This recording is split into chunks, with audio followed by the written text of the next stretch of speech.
Hi friends, అందరికీ నమస్తే. ఈరోజు రెసిపీ ఆలూ పరోటా. లంచ్ బాక్స్లోకి అయినా క్విక్గా చేసుకోవాలన్నా, లేదా మార్నింగ్ బ్రేక్ఫాస్ట్కి కానీ, ఈవినింగ్ స్నాక్ టైంలోకి కానీ, డిన్నర్కి కానీ ఎలా అయినా సర్వ్ చేసుకోవచ్చు. చాలా చాలా ఈజీగా సింపుల్ ప్రాసెస్లో చూపిస్తాను, బట్ టేస్ట్ మాత్రం స్ట్రీట్ స్టైల్లో వస్తుంది.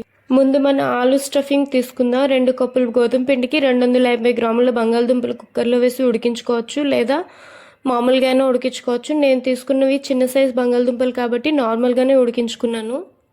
ఇప్పుడు ఇందులోకి అరకప్పు దాకా సన్నగా కట్ చేసి పెట్టుకున్న ఉల్లి తరుగు, సన్నగా కట్ చేసుకున్న పచ్చిమిర్చి, ఇందులోనే సన్నగా కట్ చేసుకున్న కరివేపాకు, 1 స్పూన్ కారం, 1 స్పూన్ సాల్ట్, కొంచెం పసుపు, 1 స్పూన్ ధనియా పౌడర్, 1 స్పూన్ గరం మసాలా, 1 నిమ్మకాయ కట్ చేసి అందులోనే స్క్వీజ్ చేసుకోవాలి. నిమ్మకాయకి బదులు అందులో ఆమ్చూర్ పౌడర్ అయినా వేసుకొని కలుపుకోవచ్చు. ఇప్పుడు బంగాళదుంపల్ని ఒక చాక్తో అయినా స్పూన్తో అయినా గుచ్చితే తెలుస్తుంది బంగాళదుంపలు ఉడికాయో లేదో అని.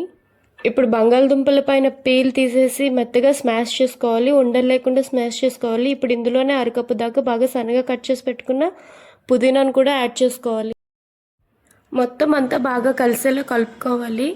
ఇప్పుడు సైజుని బట్టి స్టఫ్ని ప్రిపేర్ చేసుకోవాలి. ఎప్పుడు పరోటా చేసుకున్న పైన పిండి కంటే లోపల స్టఫింగ్ ఎక్కువగా ఉండేలా చూసుకోవాలి. ఇలా ఆలు స్టఫింగ్ కోసం అన్ని ఉండలు తయారు చేసుకుని పెట్టుకున్న తర్వాత పైన మూత పెట్టేసి పక్కన పెట్టుకోవాలి. నేను ఆల్రెడీ గోధుమ పిండిని ముందే కలిపి పెట్టుకున్నాను.